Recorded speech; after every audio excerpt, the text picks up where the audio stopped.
Hi hello ನಮಸ್ಕಾರ, ಇದು ಸ್ಕ್ವಾಲ್ Kannada YouTube channel. ಇದೀಗ ಒಂದು ದೊಡ್ಡ ಬ್ರೇಕ್ ನ್ಯೂಸ್ ಬರ್ತಾ ಇದೆ.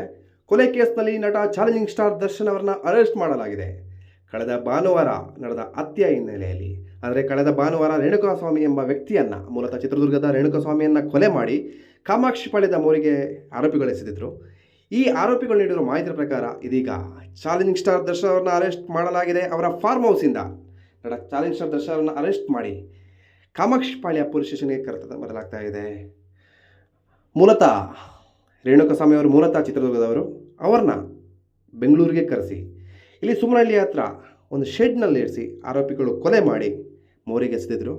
ಈ ಪ್ರಕರಣವನ್ನು ಸೀರಿಯಸ್ ಆಗಿ ತಗೊಂಡ ಪೊಲೀಸ್ ಅಧಿಕಾರಿಗಳು ಇಬ್ಬರು ಆರೋಪಿಗಳನ್ನು ನಿನ್ನೆ ಅಷ್ಟೇ ಅರೆಸ್ಟ್ ಮಾಡಿದರು. ಇದೀಗ ಆ ಆರೋಪಿಗಳನ್ನು ಬಾಯಿ ಬಿಡಿಸಿದಾಗ ನಟ ದರ್ಶನ್ ಅವರ ಹೆಸರು ಬಂದಿದೆ. ನಟಿ ಪವಿತ್ರ ಗೌಡಗೆ ಕೆಟ್ಟದಾಗಿ ಮೆಸೇಜ್ ಮಾಡಿರುವ ಹಿನ್ನೆಲೆಯಲ್ಲಿ ಈ ಒಂದು ಕೊಲೆ ನಡೆದಿದೆ ಎಂಬ ಒಂದು ಆರೋಪ ಕೇಳಿ ಬರ್ತಾ ಇದೆ. ಮೂಲತಃ ರೇಣುಕಾಸ್ವಾಮಿ ಅವರು ಚಿತ್ರದುರ್ಗದವರು. ಕಳೆದ ಭಾನುವಾರ ನಡೆದಿರುವ ಇದೊಂದು ಘಟನೆ ಇದನ್ನು ಪೊಲೀಸರು ತುಂಬ ಸೀರಿಯಸ್ ಆಗಿ ತಗೊಂಡು ಈ ಒಂದು ಘಟನೆನ ಇನ್ವೆಸ್ಟಿಗೇಷನ್ ಮಾಡಿದರು. ಇದರ ಇಂಚಿಂಚು ಮಾಹಿತಿನ ಮುಂದಿನ ವಿಡಿಯೋದಲ್ಲಿ ಖಂಡಿತ ನೀಡ್ತೀನಿ. ಅಲ್ಲಿ ತನಕ ವೆಯ್ಟ್ ಮಾಡಿ.